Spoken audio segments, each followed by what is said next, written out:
Hello students, I am TK Nations. I am going to discuss about the exploring nested conditional statements and switch statements. In the last session we have discussed about the condition statement, that is simple if else and else if later and followed by conditional operators.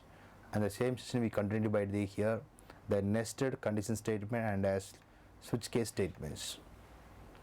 And aim of these sessions, here we want to use simple nested if else and as well as switch case statements. And what are the objectives of these sessions? We are going to use the condition statement like nested if else and as well as switch case statements. And we are going to demonstrate about the decision making statement using nested if else and switch case statement. The demonstration based on the simple syntax exploration and as well as block diagram representations.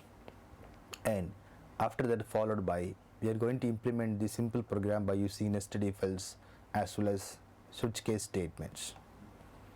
And these are the outcomes of these sessions.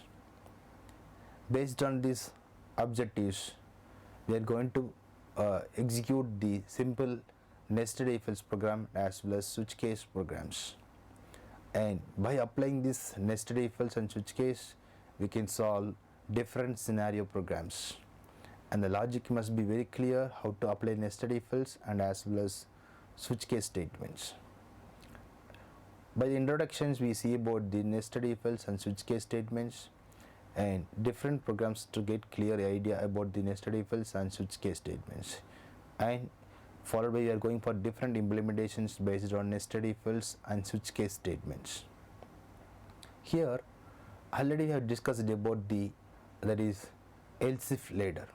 This else if later is another form of switch case, and nested if else is totally different, correct? That means that we can write as else if later in another form as that is nested if else. First we discuss about the nested if else. The nested if in C is an if statement that is target of another if statement. That means that we can write if statement within another if statements. Nested if statement means a if statement inside with another if statements. When the if condition is true, and further we have to check one more if condition to execute our statements. And you give a given syntax. I have a syntax like that. If that is condition 1. So I want to execute the programs here. If condition 1 is true, if condition 1 is true, your control is transferred inside the if block. And inside the if block we cannot execute any of our statements because inside the if block we have one more condition that is called as if. Again, this if condition you have to verify here. That is, if you want to execute condition number 2 here, the condition 1 must be true. If condition 1 is true, the user have to verify condition number 2 also. If condition 2 is true, again you can execute this statement inside the condition number 2, that is if. Here we can execute our statements. Suppose you can apply this one here. If condition 1 is true, if condition 2 is false, that means that condition 1 is true here and condition 2 is false. So the condition transferred to inside the if part, there is one more called else part is available. So this part will execute it here. And if you want to execute this else part, the condition 1 must be true and condition 2 must be false. Then only this if else part will be executed. So inside this if, there are two different chances available here. When the condition 1 is true and the control transfer to condition number 2, and here we can execute our statement. Suppose condition 1 is true and condition 2 is false, we can go for else part. Let's go for different scenario here. Initially the condition 1 is getting false, the condition 1 itself false. The control transfer to simply else part, and inside the else part we have that one more condition, that is if, condition number 3. Here if you want to execute condition number 3 here, the condition 1 must be false and condition 3 must be true, then only we can execute this set of statements here. Suppose we can go for different scenarios. The condition 1 is getting false, the control transfer to else part. Again we have to verify one more if, that is condition number 3. This condition number 3 also getting false, then control transfer to else part. So here we can execute our codes. Let's see this one here. If you want to go for this else part, the condition number 1 must be getting false, and condition 1 is false, and in this else part there are two options available, that is condition number 3 and as well as else part. If you want to execute condition number 3 here, condition 1 is must be false and condition number 3 also getting true, then only you can execute the statements. And there are different options available based on the nested if else, and the same syntax can be represented as block diagram. Here you can see the diagram representation of nested if else. First, initially I have condition number 1. If condition number 1 is getting true, then there are two different options available here. So condition number 1 is true, the control transferred here, and inside the true part we have one more condition, that is called condition number 2 here. If condition number 2 is true, then we can execute the statement. Suppose condition 1 is true and condition 2 is false, the control transfer to statement 2. So when the condition 1 is getting true, there are two different options printed here. Again you have to check one more condition, that is condition number 2. If condition number 2 is a true, again true statement. Condition number 2 is a true false, I go for false statements. So if condition 1 is true, there are two ways we can print our answers. Let us assume this one, the condition 1 is getting false, so the control transfer to else part. Condition 1 is false means you can go to the else part here. The same way here, the condition 1 is getting false, it go to else part. So inside the else part I have one more condition, that is condition number 3. If condition number 3 is getting true, the control transfer to true statement, that is 3. If condition 3 is false, I can go to the condition number statement 4. So there are 4 different options here, statement 1, 2, 3, 4, and different conditions available here. If condition 1 is true, there is another directions. Condition number 1 is false, there is another way of executions. So this is simple representation of nested if else and as well as syntax and block diagram representations. And based on this experience, we can go for the simple example based on nested if else. So in these questions, we want to find maximum of 3 numbers. So I have 3 different numbers, A and B and C. So out of these 3 numbers, I want to find which is max by using that nested if else. So initially I have declared 3 parameters, A, B, C, and I'm requesting the users to enter the input as A, B and C. So user have entered input as A, B, C, and initially I want to check the conditions.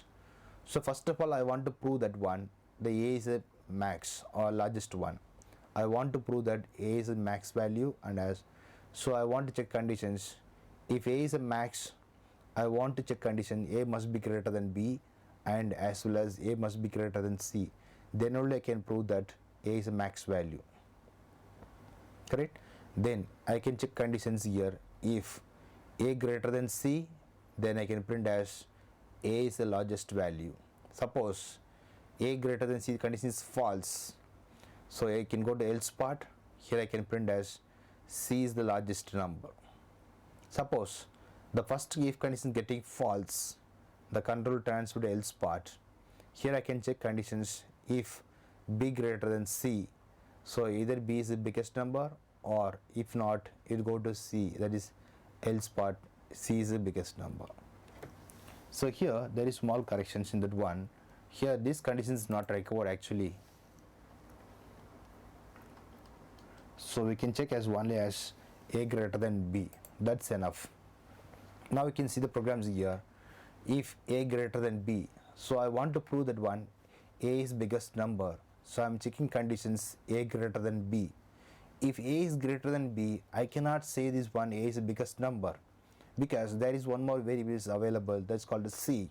So again I want to prove that A must be greater than C. So here first I am checking conditions.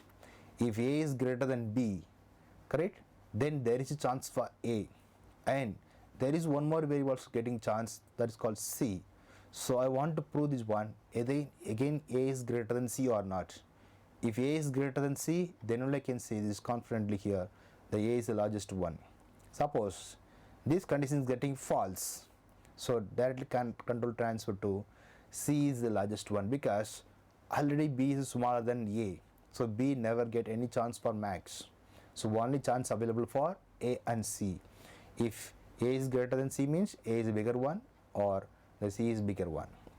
Suppose let us assume the scenario here. A is greater than B. This condition is false. A greater than B condition is false. It means that A is smaller than B. A is smaller than B. So there is no chance for A getting max value or largest one. So the only option is available as B and C. So the if condition is false means control transfer to last else part. So here I have only two options, that is B or C. Only B or C can get a max value. So there are two chances, B or C. So again I am checking condition here. If B greater than C, I can prove that the B is the largest one. Suppose this condition is false, I can prove that C is the largest one. So here in the else part there is no chance for getting A because A is already smaller than B because this condition is false. If this one is false means A already smaller than B, so there is no chance for getting A. So only option is available for B and C. Suppose this condition is true, A is greater than B condition is true. It means that B is smaller than A, so B never get chance for max or largest.